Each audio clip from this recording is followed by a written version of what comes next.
नहीं चाहिए मुझे इख्तियार, ये दुनियावी इज़्ज़त, ये दौलत, ये ओहदा जो कि किसी ओहदे की वजह से मिले। क्योंकि मैंने जितने लोग देखे जिन्हें मुल्क में वज़ीर आज़म बनाया गया, सदर बनाया गया, मैंने देखा जब इख्तियार में थे तो ठीक, लेकिन जब चले गए तो बड़े बेआबरू होकर गए। मैंने देखा जब से होश संभाला, जनरल ज़ियाउल हक मर्द मोमिन मर्द हक, जब 1988 में उनका जहाज़ हवा में फट गया, उसके बाद से किसी ने उनको याद ना किया। एजाजुल हक साहब तो जैसे उनकी परछाई भी नहीं। अरे क्या फ़ायदा ऐसे इख्तियार का जहाँ कब्र भी मुकम्मल जिस्म के आज़ा के साथ नसीब ना हो। मैंने देखा उसके बाद बेनज़ीर भुट्टो साहिबा को इख्तियार मिला, वज़ीर आज़म बनी। अल्लाह ताला ने उनको बहुत इज़्ज़त दी, दुनिया भर में नाम व मुकाम, लेकिन इन्हीं आँखों ने देखा कि 2007 में जिस तरह से उन पर पहले कातिलाना हमला और फिर किस तरह से बेबसी में लावारिस उनकी लाश पड़ी रही अस्पताल में, अपने मोहब्बत करने वाले भी, जियाले भी, कोई आया नहीं वहाँ। नहीं चाहिए ये ओहदा, ये नहीं चाहिए ये इख्तियार। फिर मैंने मुशर्रफ को देखा, मुशर्रफ को मुक्के लहराते हवा में, मेरा कोई कुछ नहीं बिगाड़ सकता, मेरा कोई कुछ नहीं बिगाड़ सकता। फिर मैंने उसी मुशर्रफ को देखा, अभी हमारा प्रोग्राम देख रहा बेचारा, पूरा दिन मक्खियाँ मारता है, जो थोड़ा बहुत टाइम मिलता है तो हमारा प्रोग्राम देख लेता है जिसमें उसका जिक्र आता है, वरना कोई उसे याद भी नहीं करता। मैंने खुद देखा सदर आसिफ अली जरदारी साहब ने कितने साल जेल में गुजारे, किस किस तरह की मुश्किल बर्दाश्त की, सही थे, गलत थे, करप्ट थे, नहीं थे, एक अलहदा बहस है, ज़ुबान काट दी गई, किस किस तरह की मुश्किलात का सामना करना पड़ा, बीवी बच्चों से दूर। अरे क्या फ़ायदा इस इख्तियार का पाकिस्तान में, क्या फ़ायदा। नवाज़ शरीफ साहब को मैंने देखा, कल जब मैंने देखा लंदन से उनका इंटरव्यू नशर हो रहा था, मेरे दिल में आया, मैंने नवाज़ शरीफ साहब को बड़ी करीब से देखा है, इस हिसाब से कि पहले वज़ीर आला पंजाब, उससे पहले वज़ीर ख़ज़ाना पंजाब, फिर वज़ीर आज़म पाकिस्तान, और फिर 97 में जिसे आप कहते हैं ना, जैसे अभी हवा चली है इमरान ख़ान की, गली गली मोहल्ला मोहल्ला, ऐसे नवाज़ शरीफ साहब की हवा चली 1997 में, 2/3 तक बात पहुँची और अपनी मर्ज़ी की जिस तरह की चाहे इस्लाहात कर लेते। और फिर मैंने 1999 में वही हाल देखा कि नवाज़ शरीफ साहब को किस तरह पकड़ के काल कोठरी में बंद कर दिया गया, जिसकी सलाखों के दरमियान से उन्हें चंद ही लोगों से बात करने का मौका मिलता था। और कल उन्होंने ख़ुद बयान किया कि उनकी वालदा उनसे मिलने के लिए आती थी और कहती थी कि इसको साथ भेजो वरना मैं यहीं रहूं। अरे क्या फ़ायदा इस मुल्क में इख्तियार का, नहीं चाहिए, ये बड़ा इम्तिहान है। उन्होंने ख़ुद जिक्र किया कि उनकी बीवी बीमार थी, अच्छी खातून थी इनकी बीवी बहुत, और फिर वो दुनिया में नहीं रहीं, कैंसर की मरीज़ा थी। हमारी कौम ने क्या इंसाफ किया। अरे बेचारे नवाज़ शरीफ को और उसकी बीवी के मुतल्लिक क्या बात की, उनकी बीमारी का मजाक उड़ाया। अरे जहां बेटी बाप से ना मिल पाए, बेटे बाप से ना मिल पाए, अरे सौदे इख्तियार का क्या फ़ायदा। ये तमाम नाजरीन जो प्रोग्राम देखते हैं, मैं इनको कहता हूँ यार ये इख्तियार की चकोचौंध में मत आओ, ये वक्ती होता है। ये वही इमरान खान था, पंजाब यूनिवर्सिटी में गया। ये आजकल हमारे मुल्क की यूथ जो है बड़ा शोर मचा रही है, नारे मार रही है, इन्होंने ही धक्के मारे इमरान खान को, यकीन करो धक्के मारे इन्होंने। एजाज धक्के मारे, धक्के इमरान खान को पंजाब यूनिवर्सिटी में 2007 में। लेकिन फिर अब देखो, अब इमरान खान के साथ खड़े, कहते हैं हम अपना खून दे देंगे, अपनी जान दे देंगे। अरे इमरान खान, ये देखो कितने सारे निशाने इबरत तुम्हारे सामने खड़े। मैंने देखे हैं कई सिकंदर खाली हाथ जाते हुए। अरे ओहदा इख्तियार तो मेरे लिए कोई चीज़ ही नहीं ना। मैं कहता हूं तुम लोग इसके पीछे तड़पो भागो। ये सब मेरे रब का इम्तिहान है। तुम सब लोग इस ओहदे वजारत उज़्मा के पीछे भागते हो, कोई फायदा नहीं। अरे ये ओहदा इख्तियार वक्ती है और सब ख़त्म हो जाने के बाद सब ख़त्म हो जाता है। नवाज शरीफ साहब ने लंदन में जो टॉक की, इंटरव्यू दिया और सहाफ़ी उनके साथ मौजूद थे, मरियम साहिबा भी थीं। बात यही हुई कि उन्होंने कहा कि उनके दौर में महंगाई नहीं थी और फिर उनके जाने के बाद महंगाई आई। उस बात से किस हद तक आप इत्तेफाक करते हैं, इख्तिलाफ़ करते हैं, ये तो आपकी अपनी ज़ाती राय होगी। ताहम इस पर कोई शक नहीं है कि महंगाई की जो शरह है या महंगाई बढ़ने की जो शरह है वो उनके दौरे हुकूमत के बाद बढ़ी, उसमें इजाफ़ा हुआ। क्यों हुआ ये खैर बहुत एक लंबी कहानी है। तहरीक इंसाफ वाले तो मुस्तकिल बुनियादों पर रोते रहे कि माजी में नून लीग ने कुछ ऐसे काम किए थे जिनकी वजह से मईशत यहाँ पहुँच गई, इस नहज पर पहुँच गई। वही रिटोरिक अब हम देखते हैं जब नून लीग की हुकूमत दोबारा से वापस आई है, लेकिन नवाज शरीफ साहब वज़ीर आज़म नहीं। ज़ाहिर बात है इसकी वजह से वो परेशान भी हैं। उन्होंने अपना जुर्म जो बताया वो नोयत भी माशी नोयत की थी। उन्होंने जो बातें की और जो उन्होंने गुफ्तगू की इस हिसाब से कि उन्हें भी 5 अरब डॉलर की पेशकश की गई, लेकिन उन्होंने भी एब्सोल्युटली नॉट कह दिया। उनकी बातों का महवर ज़्यादातर माशी नोयत का ही रहा। सियासत पर उन्होंने बात कम की, इदारों पर कर ली। कुछ माहौल, मिजाज, तबीयत और बयानिया बदला बदला था क्योंकि पाकिस्तान में मरियम साहिबा दबाव में थीं। इस वजह से गालिबन वो बातें नहीं कर पा रही थीं।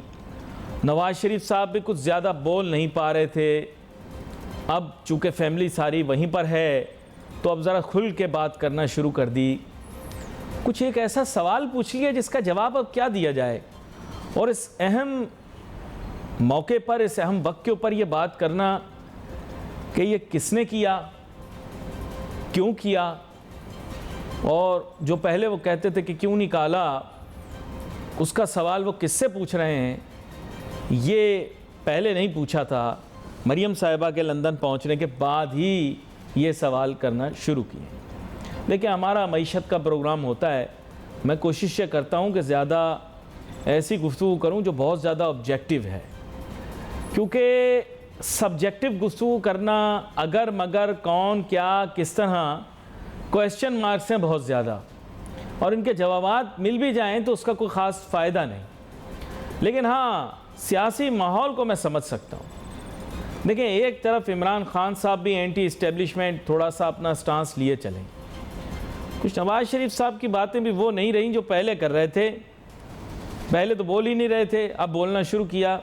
मरियम साहिबा का भी मिजाज, तबीयत और लहजा बदल गया। उन्होंने भी कुछ इसी तरह की बात की, तो इससे एक सवाल ये पैदा होता है कि आखिर ये लोग चाह क्या रहे हैं सियासी तौर पर ना। मेरे ख्याल से तो एक अजीब किस्म की हलचल है इस वक्त इस्लामाबाद में भी और आसपास भी। बात ऐसी है कि बहुत सारे संजीदा और संगीन किस्म के मसाइल सामने हैं। सबसे पेचीदा तो ज़ाहिरी बात है मईशत का है, फिर सियासत का है, फिर इंतज़ामी है। मईशत के जो मामलात हैं वो तो अब इसहाक डार साहब को सौंप दिए, बोला भाई अब आप हल करो। उनके लिए बहुत ही बड़ा चैलेंज क्रिएट कर दिया। डॉलर की कदर में आज भी हमने देखा कि कमी हुई, रुपया थोड़ा तगड़ा हुआ। आगे जो उन्होंने टारगेट बनाया हुआ है, मैं आपको बता दूं इसहाक डार साहब वो टारगेट अचीव करेंगे, ये उनकी मजबूरी है। 200 रुपयों से कम पर जो उन्होंने एक दफ़ा अपने लिए महाज बना लिया है, एक अपने लिए एक निशाना रख लिया है, तो वो अब वहाँ जाएंगे, 200 से कम पे लाएंगे। सियासत में एक अजब किस्म की हलचल इस वजह से है क्योंकि इस तमाम चीज़ के अंदर आपको ये समझना है कि Imran Khan now controls majority of Pakistan. By virtue of population. Punjab की हुकूमत भी उनके पास, पख्तूनख्वा भी उनके पास, कश्मीर में भी उनका असर व रसूख, बल्तिस्तान भी उनके पास या असर व रसूख वहाँ पर। तो ये तमाम मामलात जो हैं ये कुछ इस तरफ हैं। बलूचिस्तान का तो आपको पता है एक सिस्टम ही फ़र्क होता है, सिवाय सिंध के बाकी सारे रकबे पर इमरान खान साहब की हुक्मरानी, और इस्लामाबाद जो कि इस्लामाबाद कैपिटल टेरिटरी तक आप उसे महदूद समझिए, वहाँ पर वफाकी हुकूमत। माहिर इक्तसादियात जनाब एहसन मेहनती साहब ज्वाइन कर रहे हैं। वेलकम करता हूँ सर आपको शो में। Thank you sir. आज आप समझ लें कि बड़ा मुश्किल इम्तिहान है जनाब इसहाक डार साहब का। वैसे तो मॉनेटरी पॉलिसी को इतना बड़ा इवेंट रहा नहीं है, लेकिन अब वो एक बीच मझदार फंस गए हैं। एक तरफ मौजूद है IMF जो कहता है कि साहब आपका रियल इंटरेस्ट रेट मनफी हो ही नहीं सकता। दूसरी तरफ है आपकी स्टॉक मार्केट, आपके ताजिर, आपके सनतकार, मुख्तलिफ लोग जो कि मईशत के स्टेक होल्डर्स हैं, जो कि चाहते हैं कि इंटरेस्ट रेट किसी तरह से कम हो जाए। अब इसहाक डार साहब पहले ही अवाम को रिलीफ दे चुके हैं, तो वो IMF के मायदे के अंदर दरार तो नहीं आई, लेकिन मुश्किल ज़रूर है। अब आगे जाके ये तो तय है कि साइंस ये कहती है कि इंटरेस्ट रेट बढ़ेगा, लेकिन स्टॉक और सनतकार ये कहते हैं कि कम हो। फैसला क्या होगा, क्या करके बताएं। देखिए, बिल्कुल आप जिस तरह से इंडिकेट कर रहे हैं, जो प्रॉब्लम्स हैं वो तो बिल्कुल सामने हैं। और जाहिर है जिस तरह से आपने इंडिकेट किया कि एक तरफ ताजिर हैं, दूसरी तरफ IMF है, तीसरी तरफ अगर आप देखिए तो गवर्नमेंट का पॉलिटिकल प्रेशर अपना है, और जाहिर है रुपये को उन्होंने एक टारगेट दिया हुआ है कि 200 रुपए के नीचे लेकर जाएंगे। और आई थिंक कि उस हद तक तो हम देख रहे हैं कि 200 से नीचे जो है वो रुपये मोस्ट प्रॉब्ली चला जाएगा। अनफॉर्चुनेटली होगा ये कि इंपोर्ट नंबर जो है मोस्ट प्रॉब्ली बढ़ेंगे, और फिर जाहिर है ज़र मुआवजा अगर आप देखें उसके ज़खायर $8 बिलियन है, और वो 16 से 8 बिलियन हुए हैं एक साल के अंदर। तो आइडियली अगर इसी तरीके से ये कम होते रहे तो ये 8 से 0 की तरफ जाएंगे अगले एक साल के अंदर। तो ये जो है अनफॉर्चुनेट ट्रेंड है, और इसके अंदर जो है वो उनके टारगेट्स भी हैं। एक टारगेट अगर आप देखें तो कुछ हद तक वो फोकस उनका बहुत बेहतर है कि इन्फ्लेशन नंबर जो है वो कम करेंगे, और इन्फ्लेशन नंबर ऐसे वो कम करेंगे कि वो जब रुपये को स्ट्रॉन्ग करेंगे तो इंपोर्टेड इन्फ्लेशन कम होगी, और इस तरीके से हमें इन्फ्लेशन एक हद तक तो जो है कम होते हुए नजर आई है। जाहिर है 23.2 का जो डेटा है ये इम्प्रेसिव है, और जाहिर है ये एक डायरेक्शन की तरफ जा रहा है। तो आई थिंक या तो सोल्यूशन इन्हीं के पास ही है कि ये इन्फ्लेशन को कम करते रहें और पॉलिसी रेट को इवेंचुअली जो है ये कम कर दें।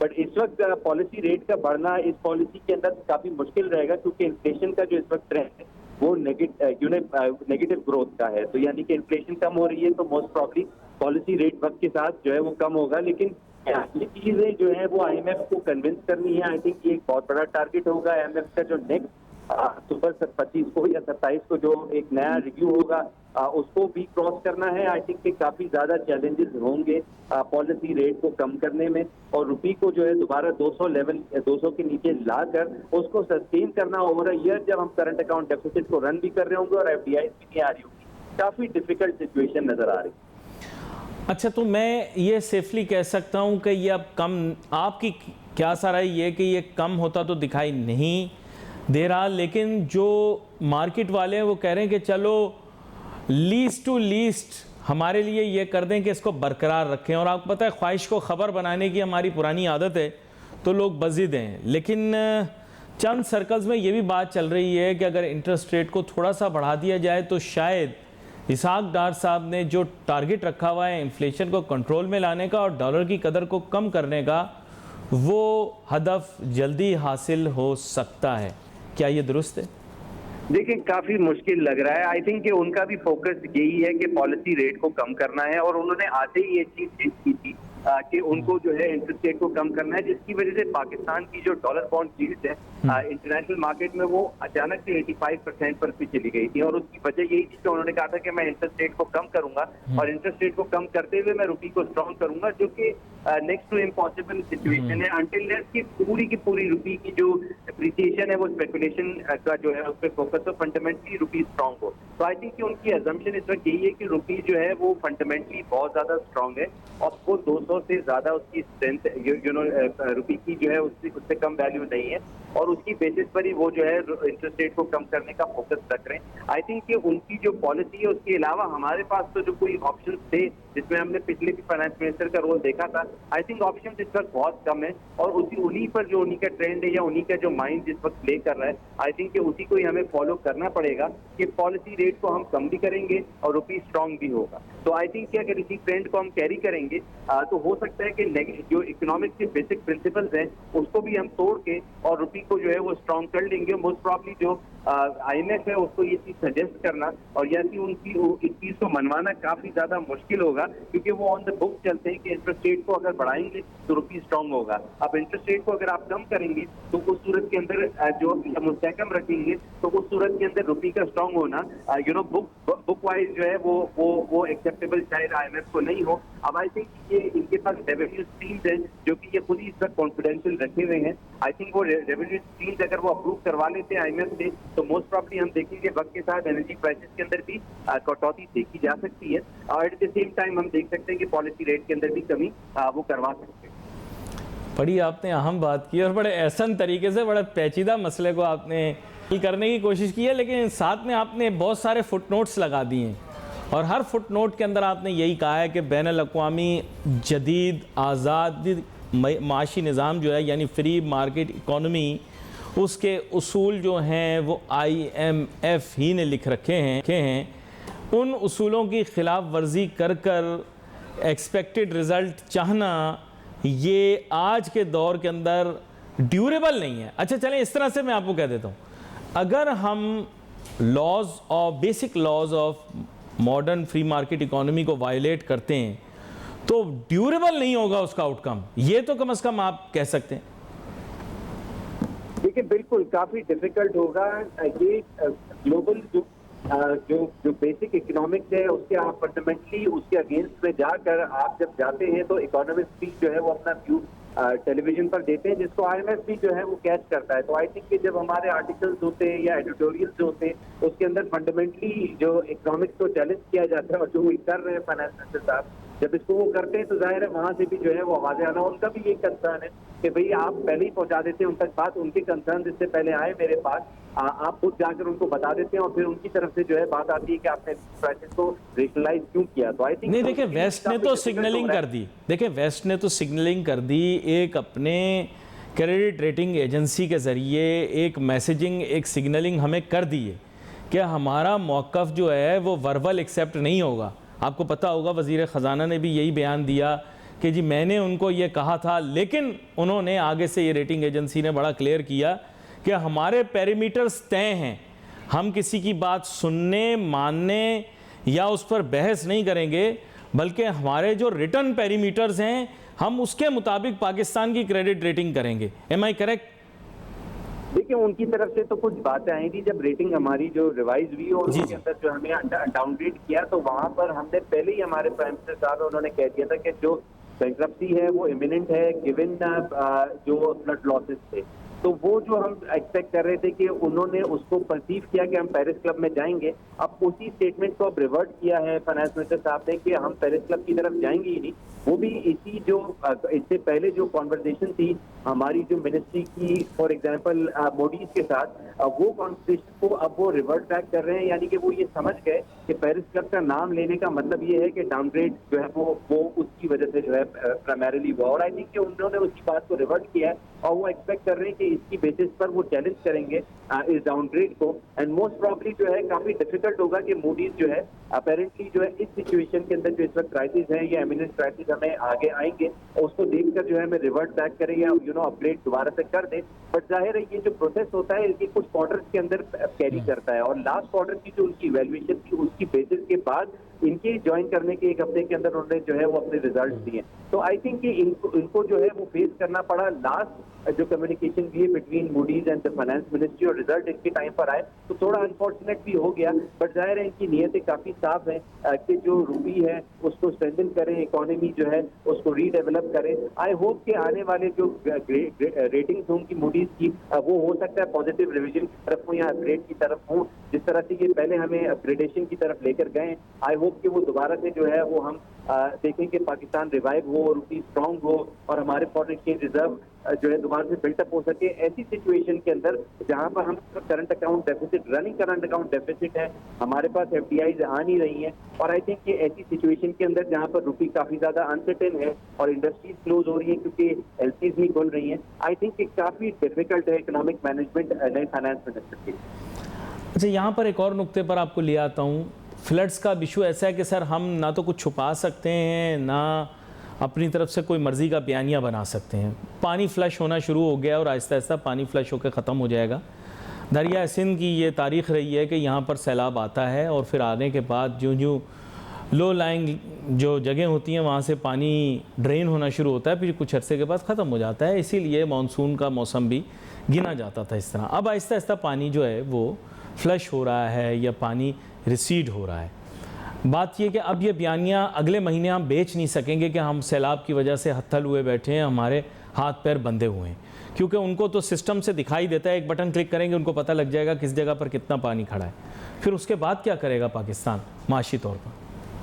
देखिए, आई थिंक कि ये जो अच्छी खबर ये है कि ये पानी जो है कम हो जाएगा, और आई थिंक कि कुछ ये भी एक्सपेक्टेशन है कि प्रोडक्शन पाकिस्तान की बेहतर हो जाएगी, क्योंकि ये शायद सी वाटर जो है उसके अंदर मिक्स हो गया है ये, और फिर आई थिंक कि ये फिश प्रोडक्शन के लिए भी अच्छी एक बात जो है साबित हो सकती है। ये जो हमारी प्रोडक्टिविटी है उसको भी इंक्रीज कर सकती है। बट के साथ कुछ अच्छी खबरें भी जो है वो हमें प्रोडक्शन, मैसिव प्रोडक्शन या ओवर प्रोडक्शन की एक्सपेक्टेशन है। आई थिंक कि उस हद तक भी अगर हम जाएं तो पाकिस्तान के एक्सपोर्ट नंबर्स को जो है किसी तरह से कॉम्पनसेट किया जाएगा। मैं दूसरी इकोनॉमीज के अंदर देख रहा हूँ कि रिसेशन जो है उसकी वजह से उनके एक्सपोर्ट्स पर इम्पैक्ट पड़ रहा है, जैसे बांग्लादेश हो गया या इंडिया हो गया। आई थिंक कि हमारी ओवर प्रोडक्शन भी हमें ट्रबल लेकर आ सकती थी हमारे लिए कॉटन की, क्योंकि रिसेशन है सारी दुनिया के अंदर और डिमांड वैसे ही जो है काफी ज्यादा वीक है। तो ऐसी सिचुएशन के अंदर अगर हमारी प्रोडक्टिविटी बढ़ती है तो आई थिंक कि इसको हमें वेलकम करना चाहिए, और हमें दुआ करनी चाहिए कि जो हमें फ्लड लॉसेज हुए गोइंग फॉरवर्ड जो है वो लॉसेज जो है वो हमारे लिए हायर प्रोडक्टिविटी का रिजल्ट जो है वो बन जाए। तो आई थिंक कि इस हद तक जो है सिल्वर लाइनिंग मौजूद है कि रुपी भी स्ट्रांग हो रहा है, इन्फ्लेशन को कम करेगा, और साथ में हमारी प्रोडक्टिविटी लेवल्स चूंकि बेहतर होंगे तो पाकिस्तान के आने वाले वक्त में एग्री प्रोडक्शन के अंदर मैसिव जो है वो इंक्रीज देखा जाएगा, जिससे हमें बहुत ज्यादा जो है एक्सपोर्ट अर्निंग जो है वो हो सकती है। बड़ी अहम बात की है हसन मेहनती साहब ने, और जो रिवायती एक सोच या फिक्र है उससे बिल्कुल हट के ये क्लियर कट बात बता दी कि सैलाब के बाद जो उनकी इंटरप्रिटेशन है, जो रिपोर्टें उन्होंने देख, चीज़ें उन्होंने उनकी नज़रों से गुजरी हैं, पाकिस्तान की इकनॉमिक प्रोडक्शन बढ़ जाएगी।